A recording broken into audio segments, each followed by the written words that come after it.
It's been a busy Christmas in the English Channel. The small boat arrivals have continued at a startling pace through the start of winter. There were 451 arrivals on Christmas Day, 407 on Boxing Day, 305 on Friday, and 322 on Saturday. So whilst all you little piglets had your snouts in the trough, loads of migrants were turning up on our undefended coastline illegally.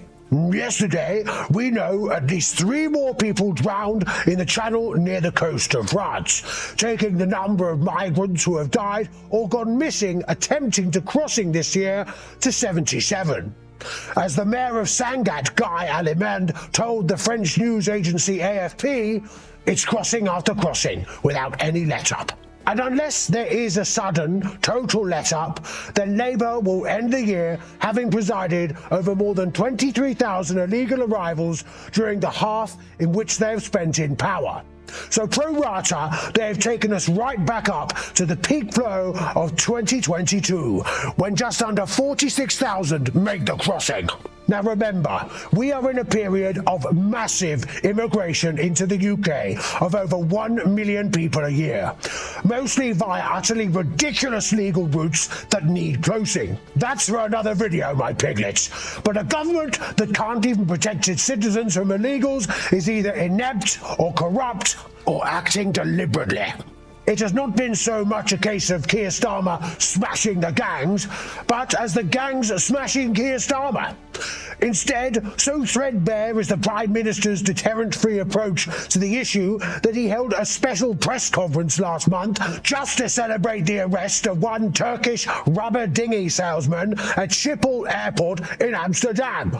And let's not forget that Labour instantly got rid of the Rwanda deal, which it looked like was actually starting to take some effect, with migrants crossing over straight into Ireland because they were terrified of the fact they would be sent to Rwanda. Of course, Labour stopped the deal and said therefore it was a waste of money spent by the Conservatives.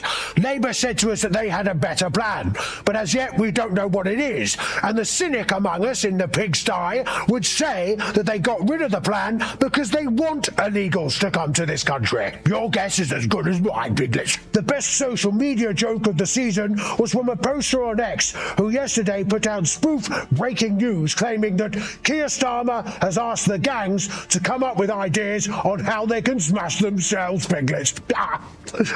Labour has told the public the third big lie in a row from a sitting PM about this issue. Before his pledge to smash the gangs, Rishi Sunak pledged to stop the boats, and didn't. Before that, Boris Johnson told people who use dinghies to gate crash Britain, we will send you back, and didn't. Given the potency of this issue and its shattering impact on the social contract, in my book, this merits the term flagship lying. And the one thing we should do is refloat our flagship HMS Victory and give these illegal migrants trying to cross the coast a fantastic broadside and send them back to Sangatte and Calais. Why does Starmer believe his flagship lie will go any better than those of his Tory predecessors? And does he even want it to?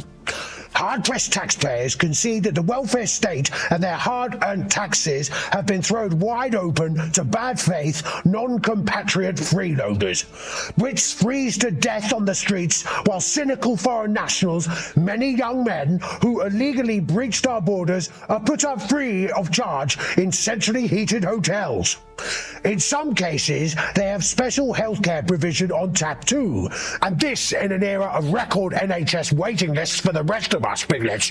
However, the chattering middle classes of Islington and Camden haven't noticed the problems, yet. Roads choked, not able to get seen at a GP or hospital, no housing, and debt rising. But still people don't realise that this is predominantly because of mass immigration of an unskilled migrant populace. Sunak was wrong to think that public outrage over immigration policy was directed almost entirely at the level of illegal immigration. The socially corrosive and unmandated mega levels of legal immigration were also a cause of popular fury. Yet there is something uniquely insulting about the public authorities tolerating and then overindulging vast numbers of gatecrashers.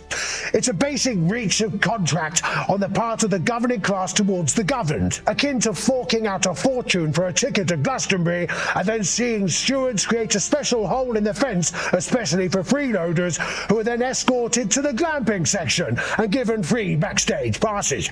But it's worse than that.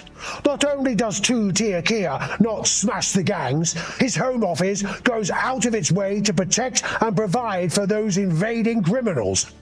And he locks up anyone who objects, releasing dangerous criminals early if necessary to make room. We live in a two-tier country, viciously biased against the native population. And this crisis is powering the Reform Party and Nigel Farage. And thank God for the Reform Party. Both our traditional parties of government have presided over catastrophic systems of failure. Ironically, Reform's anti-small boats policy is notably threadbare, containing no provision for overseas holding centres for illegal migrants who cannot be returned to their countries of origin or embarkation.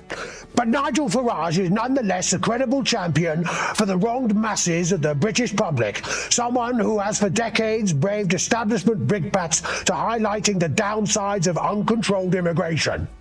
By way of contrast, Boris Johnson didn't send them back.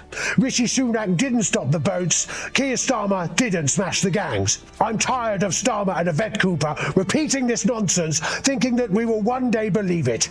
It is a sleight-of-hand tactic used to move attention away from the illegals to create a horrible monster bogeyman figure. Cooper once held a sign reading, "Refugees welcome." Can you genuinely believe her support to want to curb illegal and legal immigration? Only a lefty fool would fall for that. This inconsistency highlights her as yet another example of the less ineptitude and ideological bias, mirroring the broader shortcomings of this group of incompetent Marxists. You could say the gangs are not the primary issue. It's the desire of people to come here for endless free stuff forever. As long as people know that they can tell the Home Office any old rubbish with a 75% chance of being accepted and most unlikely to be deported even if rejected, and can then raffle off family reunification tickets for a few thousand each whilst getting everything for free, of course they will keep coming. Thank you for watching today, my piglets. Please bang a trotter on the subscribe, a trotter on the like, and oink to your heart's content in the comment section below. Anyway, I'll see you in our next video. Trotters up!